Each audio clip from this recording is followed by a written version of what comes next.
আসসালামু আলাইকুম বন্ধুরা, কেমন আছেন সবাই? আশা করছি আপনারা সবাই ভালো আছেন। আজকে হলো 17 জানুয়ারি বুধবার। আজকের এই ভিডিওতে আমি আপনাদের সকলকে বরাক আসাম ভারত তথা দেশ বিদেশের বিভিন্ন খবরাখবর নিয়ে বলবো। তো ভিডিওটা না টেনে সম্পূর্ণ দেখতে থাকুন। ভিডিওটা ভালো লাগলে লাইক করবেন, কমেন্ট করবেন, শেয়ার করবেন। আর এই ভিডিওটা আমার ফেসবুক পেজে দেখলে পেজটাকে ফলো করবেন এবং ইউটিউবে দেখলে সাবস্ক্রাইব করবেন। তো চলুন বন্ধুরা, আজকের এই ভিডিওটা শুরু করা যাক। আজকের প্রথম খবরটা হলো কাজীডহরের এক পুকুর থেকে ক্লেবার হাউস এলাকার ব্যক্তির লাশ উদ্ধার। সুনাইর কাজীডহর দ্বিতীয় খণ্ডে রহস্যজনকভাবে এক ব্যক্তির মৃতদেহ উদ্ধার হয়েছে। মঙ্গলবার সকালে একটি পুকুরে লাশ দেখতে পান স্থানীয়রা।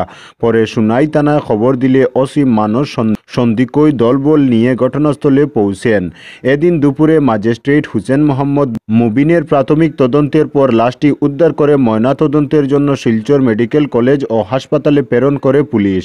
জানা গেছে, মৃতদেহ উদ্ধার হওয়া ব্যক্তি হলেন দলাই থানার অন্তর্গত নরসিংপুর চতুর্থ খণ্ডের ক্লেবার হাউসের বাসিন্দা বছর 50-এর কুসুমনাথ বরবুইয়া উর্ফে বুলিনাথ। তার লাশটি উদ্ধার হয় কাজীডহরের বনের বাড়ি সংলগ্ন একটি পুকুর থেকে। সাংবাদিকদের সামনে এ নিয়ে বক্তব্য রাখতে গিয়ে বনের জামাই সঞ্জয়নাথ জানান, অমলেন কুসুমনাথ তার বোনের বাড়িতে থাকতেন প্রায়ই দিন। সোমবার রাতে সংক্রান্তির পিঠে পুলি খাবারের পর রাত 11টা নাগাদ বাড়ি থেকে বের হয়ে পড়েন তিনি। প্রায় সময় নেশাগ্রস্ত থাকতেন অমলেন কুসুম। এদিন রাতে হয়তো বেশি নেশা করার ফলে এই অঘটন ঘটেছে বলে মনে করেন তারা। আজকের পরবর্তী খবরটি হলো দলবদ্ধ আক্রমণে মৃত্যু যুবকের, উত্তেজনা জামালপুরে। দুই বন্ধুর মধ্যে টাকার লেনদেন নিয়ে চলছে বিবাদ, আর এই বিবাদের জেরে বেঘুরে প্রাণ গেল আরেক বন্ধুর।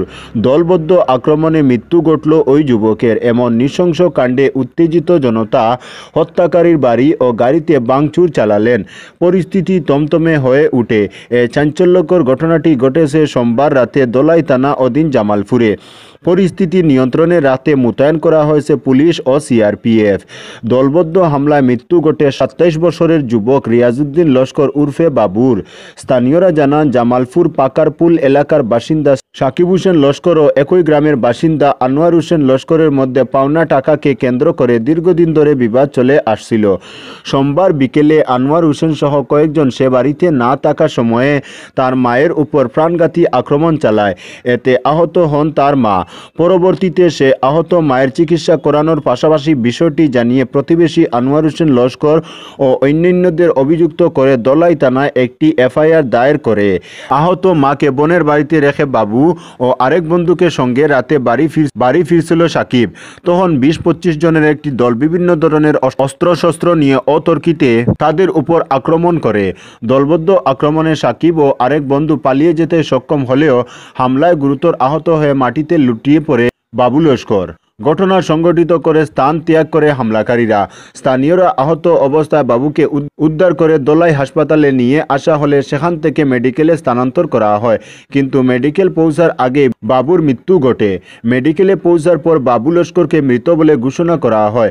বাবুর মৃত্যুর খবর পৌঁছতেই উত্তেজিত হয়ে উঠেন স্থানীয় মানুষ। গ্রামবাসীরা হত্যাকারীদের বাড়ি ও গাড়িতে ভাঙচুর করেন। ঘটনার খবরে বিশাল পুলিশ ও সিআরপিএফ বাহিনী নিয়ে ঘটনাস্থলে উপস্থিত হন দলাই থানার officer in charge inspector Manoj Baruah. পুলিশের উপস্থিতিতে নিয়ন্ত্রণে আসে পরিস্থিতি। ঘটনার তদন্ত শুরু করা হয়েছে বলে জানিয়েছেন অফিসার ইনচার্জ মনোজ বড়ুয়া। ঘটনাটিকে কেন্দ্র করে অঞ্চল জুড়ে উত্তেজনাকর পরিস্থিতি বিদ্যমান। আজকের পরবর্তী খবরটি হলো 7 দাবিতে এনআইটি শিলচরের অস্থায়ী কর্মীদের অনশন। 7 দফা দাবিতে অনির্দিষ্টকালের জন্য অনশনে বসলেন এনআইটি শিলচরের অস্থায়ী কর্মীরা। দীর্ঘ বছর থেকে কাজ করে আসা অস্থায়ী কর্মীরা চাকরি স্থায়ীকরণ, স্থানীয় যুবক যুবতীদের নিযুক্তি সহ 7 দফা দাবি নিয়ে মঙ্গলবার সকাল থেকে অনশনে বসলেন শিলচর এনআইটির অস্থায়ী কর্মীরা। এনআইটির প্রশাসনিক ভবনের সামনে অনশনে বসেন। অস্থায়ী কর্মীরা বিভিন্ন স্লোগান দিয়ে উত্তাল করে তুলেন এনআইটির চত্বর। এনআইটির কর্তৃপক্ষের বিরুদ্ধে একাধিক অভিযোগ তুলেন। এও বলেন, নিযুক্ত সহ বিভিন্ন ক্ষেত্রে এনআইটির কর্তৃপক্ষের বিরুদ্ধে স্বজন পোষণ করছে। শীঘ্রই তাদের দাবি পূরণ না হলে অনশন থাকবে বলে হুঙ্কার দেন এনআইটির অস্থায়ী কর্মীরা। আজকের পরবর্তী খবরটি হলো সড়ক দুর্ঘটনা এড়াতে জনগণকে সচেতন হতে হবে বললেন পরিমল শুক্লবৈদ্য। কাছাড় জেলা প্রশাসন ও জেলা পরিবহন বিভাগের উদ্যোগে সোমবার জাতীয় সড়ক সুরক্ষা অনুষ্ঠানের সূচনা করা হয় শিলচরে। এদিন পরিবহন মন্ত্রী পরিমল শুক্লবৈদ্য শিলচর আবর্ত ভবন থেকে এক বাইক র্যালির মাধ্যমে শহরের বিভিন্ন এলাকা পরিদর্শন করে জনগণের মধ্যে এক সচেতনতামূলক বার্তা ছড়িয়ে দেন। এরপর গান্ধী ভবনে অনুষ্ঠানের সূচনা করেন। অনুষ্ঠানে সড়ক দুর্ঘটনার শিকারে প্রাণ হারানো রাজ্যের ৩,২৯৬ জনকে শ্রদ্ধাঞ্জলি নিবেদন করেন পরিমল শুক্লবৈদ্য।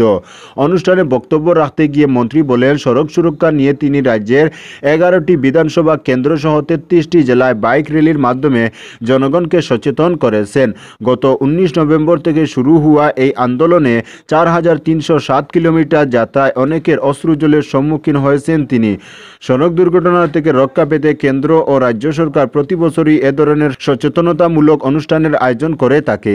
সড়ক দুর্ঘটনা থেকে রক্ষা পেতে বাইক চালকদের হেলমেট পরিধান করা, বাহন চালকদের সিট বেল্ট ব্যবহার করা, নেশাগ্রস্ত অবস্থায় বাহন চালানো থেকে বিরত থাকা ও গতি নিয়ন্ত্রণ করে নিজেকে সুরক্ষিত রাখার পাশাপাশি অন্যকেও সতর্ক থাকার পরামর্শ দিয়েছেন মন্ত্রী পরিমল শুক্লবৈদ্য। আজকের পরবর্তী খবরটি হলো বাঙ্গা বিএসএফ ক্যাম্পে সিভিক অ্যাকশন প্রোগ্রামে সামগ্রী বিতরণ। সমাজে জনসংযোগ বাড়াতে বাঙ্গা বিএসএফ ক্যাম্পে অনুষ্ঠিত হয় সিভিক অ্যাকশন প্রোগ্রাম। এলাকার পিছিয়ে থাকা জনসাধারণের মধ্যে বিতরণ করা হয় বিভিন্ন ধরনের সাহায্যকারী সামগ্রী। মঙ্গলবার বাঙ্গা মাসলির বিএসএফ ক্যাম্পে আয়োজিত সিভিক অ্যাকশন প্রোগ্রামে অংশগ্রহণ করেন বাঙ্গা 170 ব্যাটালিয়ন বিএসএফ এর senior commander Bipin Kumar Yadav, second commander Suman Shah. এদিন বাঙ্গা এলাকার বিভিন্ন স্কুলের অসহায় পরিবারের ছাত্রছাত্রীদের শিক্ষা এবং খেলাধুলার সামগ্রী তথা স্কুল ব্যাগ, জলের ফিল্টার, ফুটবল, ক্যারম বোর্ড সহ নানান ধরনের জিনিসপত্র বিতরণ করা হয়। তৎসঙ্গে এলাকার বিডিপি কর্মীদের ছাতা সহ লাইফ জ্যাকেট বিতরণ করা হয় এবং বাঙ্গা এলাকার 2 জন মহিলাদের আত্মনির্ভর হয়ে ওঠার জন্য 2টি সেলাই মেশিন তাদের হাতে তুলে দেওয়া হয়।